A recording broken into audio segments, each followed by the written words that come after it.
one word to describe this bike, and I don't think I can describe it with, well, if it was one word, intoxicating came to mind as I was going up the road. You crack the throttle in first gear, the front end gets comes off the ground, you got to steer with the rear wheel, and pretty much all the first 3 gears, the front end gets lighter on it. Chuck, how many horsepower is this thing at the rear wheel? About 160, you said? About 150 rear wheel. 150 rear wheel horsepower, and how much does it weigh?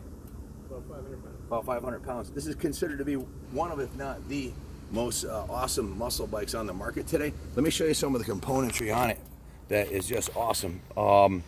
It's got Brembo disc brakes, huge ones. What kind of forks are these, Chuck?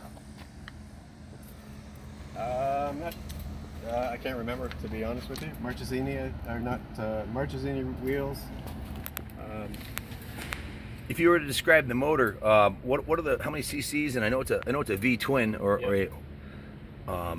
like a Harley Davidson, but it's angled differently and obviously much more high performance. Yeah. How many cc's is this beast? It's 1198. It's 1198, and it's got a 240 rear tire. Yep. Massive rear tire. Look at this thing. Tons of torque. It sounds awesome too. I take it you replaced the exhaust when you got it. Did it sound anything like this stock, or was it pretty quiet? It was quieter, but the aftermarket exhaust dropped about 10 pounds. Stock exhaust was pretty heavy. It looks pretty badass too. It just sounds amazing. So this is a Diavel Carban. Is that a special edition or something like that, or? Yeah, it's an upper level, so they used a lot of carbon fiber panels here. Is that the original seat on it? It's a touring seat, but it's close to the stock. I like the red piping on it and the carbon fiber. Just beautiful. So you bought this brand new in 2012, and you put about, what you said, I think, was it 20,000 miles on it? Yeah, about 20,000 miles. And I'm sorry, what was your name? Mike. Him and Mike are on a tour from Nova Scotia to here to, where else are you going after this? We're going to Hawks Nest. Hawks Nest? Hawks Nest, and then Pennsylvania. And then up into eastern Pennsylvania. So how does this rate? Is this considered a sport touring bike, or is it more of a muscle bike? Yeah, I don't know that it would be considered a sport touring, but You kind of set it up. the guys that buy them use them for touring. You kind of set it up like that, and you were saying originally when I started talking to you, the seating position, which I noticed is pretty comfortable. It doesn't have the low bars, so there wasn't a lot of pressure on the wrists, like there would be on a Hayabusa or something like that. And you've got the nice bags on there, so you can put all your stuff in there. Very cool bike. So your buddy here is on a pretty cool piece too. What does he got over here? ZRX1200. This is like, well, we have one of these in the museum. Could you fire this up so I could hear the engine on it? How long have you had this one? I've had this for 7 years.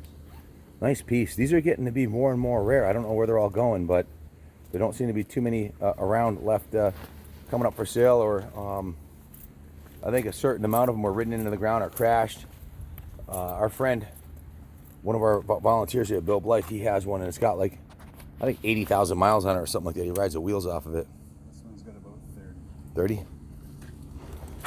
I haven't seen too many of them in the silver too. Was this a 1 year only color, or? Yes.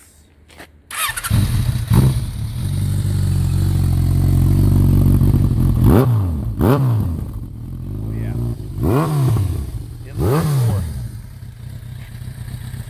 How many horsepower is this one rated for? Right now, it should be around 130. 130? Yeah. So it can probably keep up with the Diavel to some degree, right? Oh yeah. Yeah. 130. What's the fastest you ever gone on it?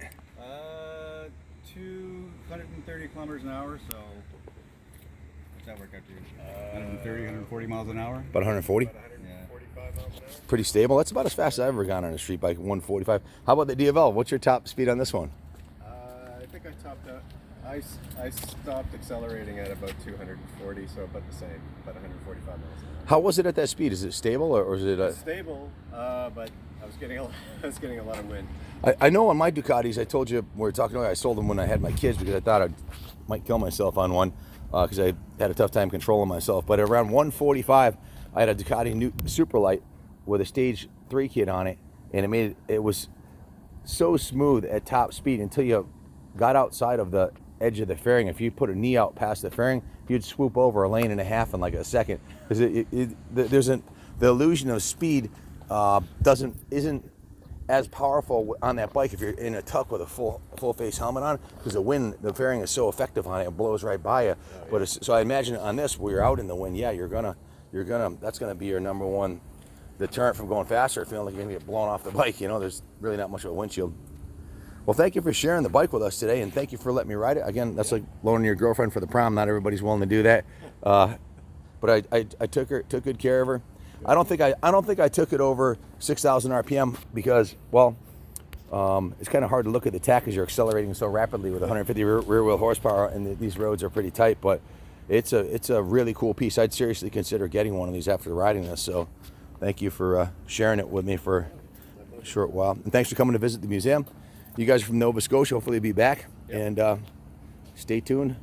I'll post this on the channel. You guys can watch it later. And God bless America.